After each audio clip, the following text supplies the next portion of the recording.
भाजपा के राष्ट्रीय अध्यक्ष जेपी नड्डा ने शुक्रवार को जयपुर में स्वर्गीय सुंदर सिंह भंडारी की जन्म शताब्दी पर स्मारिका का विमोचन किया। इस दौरान उन्होंने कहा कि सुंदर सिंह भंडारी जी भारतीय जनसंघ की नींव रखने वाले प्रथम पंक्ति के और प्रथम पीढ़ी के नेता थे। उन्होंने भारतीय जनसंघ को और भाजपा को अपना जीवन देकर पार्टी को वर्तमान स्थिति में लाने में बहुत बड़ा योगदान दिया।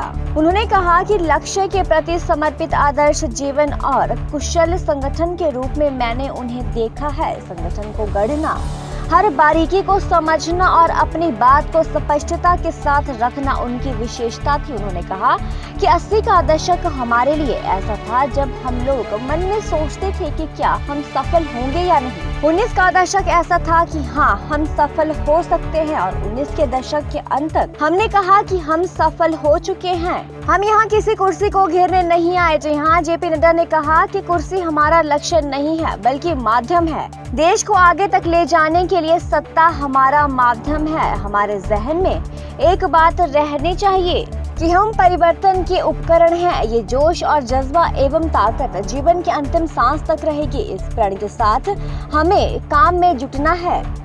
मित्रों, मैं बार बार बोलता हूँ, ये अभी अंधेरा छाया है तभी आपको उजाले का महत्व समझ में आ रहा है। अगर अंधेरा याद नहीं रखोगे तो उजाले का महत्व नहीं समझोगे। आज जहां आप खड़े हो वह राष्ट्रवादी ताकतों के लिए सब कुछ निपटा देने के लिए, ये तेरा वैभव अमर रहे मां हम दिन चार रहे न रहे, ये नारा नहीं था।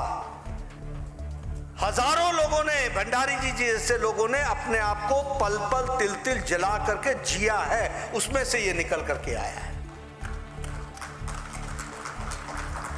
आप बताइए, आप लोगों में से जो भी भंडारी जी को जानता है, कभी भंडारी जी से मिलने के लिए अपॉइंटमेंट लेके गया है कोई?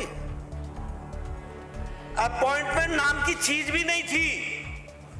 खुला दरवाजा था, ठक ठक करो, हाँ कौन है, अंदर आ जाओ, ये भंडारी जी की आवाज आती।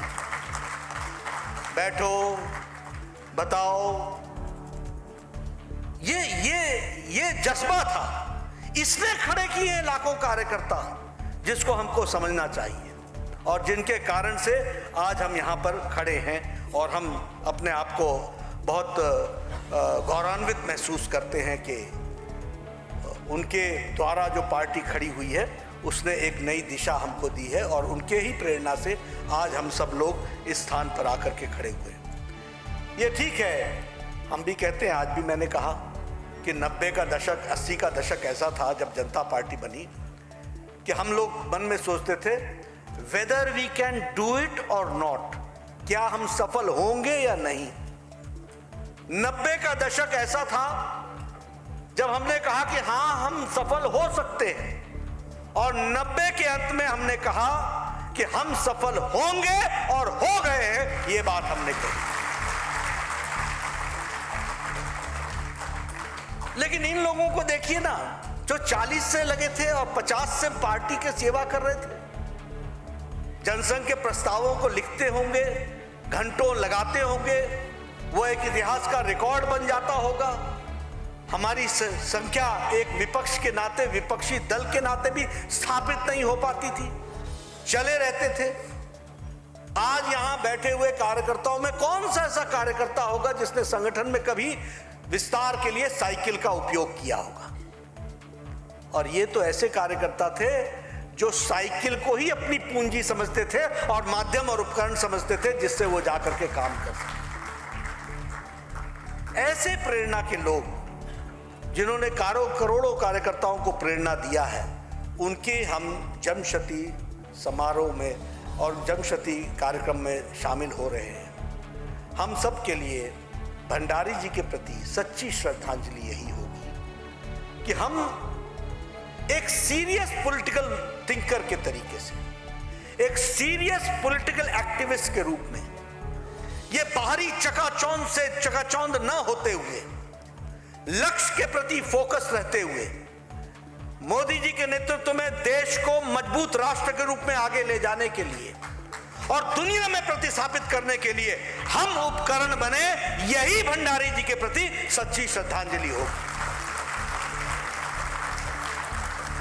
यही सच्ची श्रद्धांजलि हो और कोई सच्ची श्रद्धांजलि नहीं है।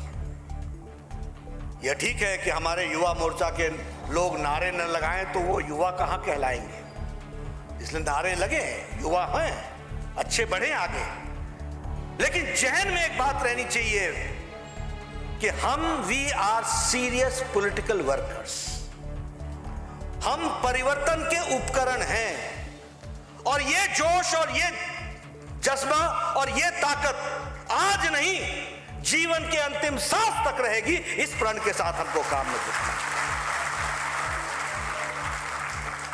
इस कमिटमेंट के साथ हमको जुड़ना है। हरियाली भी आएगी, बसंत भी आएगा, पतझड़ भी आएगा, बारिश भी होगी, ठंड भी पड़ेगी, गर्मी के थपेड़े भी लगेंगे, राजनीतिक उठापटक भी होगी, लेकिन हम अपने ध्येयवाद से कहीं भी विचलित नहीं होंगे। इस बात को हमको ध्यान रखना। यह है सच्ची श्रद्धांजलि। जिस सच्ची श्रद्धांजलि अगर हमको सुंदर सिंह भंडारी जी से सीखना है तो वही सीखना चाहिए। आपने अंतिम समय तक देखा होगा उनका जरा भी ध्येयवाद में कोई डाल्यूशन नहीं आया। आपने देखा होगा उनका सौम्य चेहरा अंतिम समय तक कार्यकर्ता को गढ़ने के लिए आतुर और तत्पर दिखता रहा। आपने देखा होगा कि अंतिम समय तक सुंदर सिंह भंडारी जी ने एक संयम रखते हुए समाज को, देश को, कार्यकर्ता को दिशा देने में कभी भी कोई कोताही नहीं की। इस बात को आपने देखा होगा। ऐसे महान व्यक्तित्व, मतलब आपने मुझे बुलाया, हम सब लोग तो एक तरीके से सूरज को दीपक दिखाने के बराबर है। उनके तप के आगे हम सब लोग बौने हैं, हम सब लोग बहुत छोटे हैं। लेकिन हाँ, उनसे प्रेरणा लेकर के अपना जीवन लगा दें तो शायद हम ये मानेंगे कि हमने अपना जीवन सार्थक कर लिया, ये हमको अपना सेटिस्फैक्शन मिल जाएगा। इसको हमको समझना चाहिए। और इसीलिए मैं युवा मोर्चा के सभी कार्यकर्ताओं से निवेदन करूंगा, आप सब लोग सुंदर सिंह भंडारी जी की जीवनी को गहराई से पढ़ना, समझना, जानना और इस स्मारिका के लेखों को पढ़ना, जानना और आत्मसात करना, ये आपका उद्देश्य होना चाहिए। आपको मालूम होना चाहिए कि यह पार्टी जिसको तुम जिंदाबाद और कमल का झंडा लेकर के चले हो, इसके कमल के झंडे को और कमल को खिलाने के लिए उन लोगों ने कितनी तपस्या की है, जिसके कारण तुम्हारे को यश मिल रहा है, इसका तुमको अंदाजा हो।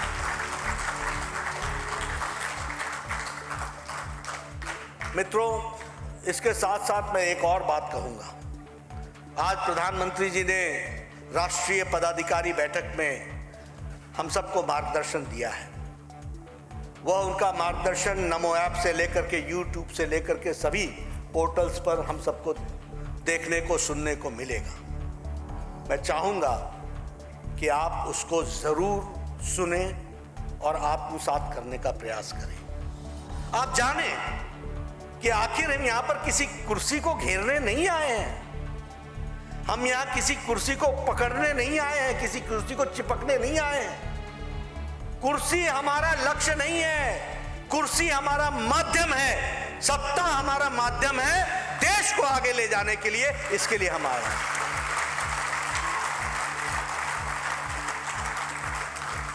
हम आए हैं एकात्मवाद की तृष्णा को संतृप्त करने के लिए। हम आए हैं अंत्योदय को, उस अंत्योदय का भी उदय राजस्थान से ही हुआ था। वो भैरव सिंह जी की सरकार थी जिसने अंत्योदय कार्यक्रम सबसे पहले लिया। हम आए हैं अंत का उदय करने के लिए और हम आए हैं उस अंत्योदय का एक साक्षात रूप देने के लिए। सबका साथ, सबका विकास, सबका विश्वास, सबका प्रयास, यही है एकात्म मानववाद, यही है अंत्योदय, यही है हमारा उद्देश्य। हमारा पड़ोसी गरीब रह जाए, हमारी महिला इंपावर्ड ना हो, हमारा युवा ताकतवर ना हो और हम खुश हों, हमें पीड़ा होनी चाहिए। हमें उनको सशक्त करना है, उनको मजबूती प्रदान करनी है।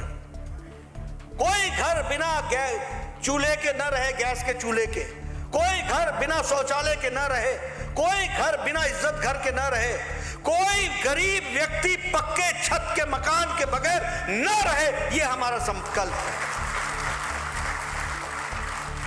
कोई गरीब व्यक्ति के घर में पानी की व्यवस्था न हो, यह हमें मंजूर नहीं है। इसके लिए हमको काम करना है जल जीवन मिशन के तहत। कोई बच्चा ये कह दे कि मुझे स्ट्रीट लाइट में जाकर के पढ़ना पड़ा, ये हम 21वीं सदी के भारत में मोदी जी के नेतृत्व में बर्दाश्त नहीं कर सकते। हमको उनको घर के पक्का मकान भी देना है, बिजली भी देनी है, ताकत भी देनी है और उनको मौका भी देना है ताकि वो विकास कर सके। इस काम को हमको लेकर के चलना, तब होगा अंत का उदय, तब होगा सबका साथ, सबका विकास, सबका विश्वास, सबका प्रयास। और दूसरी बात उन्होंने जो आज कही कि हम जातिवाद, पंथवाद, पोलराइजेशन, इन सब से बचना है। हमें लोग खींचेंगे, हमें इससे बाहर निकलना है और हमें मुख्य धारा में सबको साथ लेकर के विकासवाद की राजनीति करनी है, विकासवाद को आगे बढ़ाना है। वो हमको एक नई तमन्ना के साथ चलना है। और आपने देखा होगा देश बदल रहा है, मोदी जी के नेतृत्व में देश बदला है।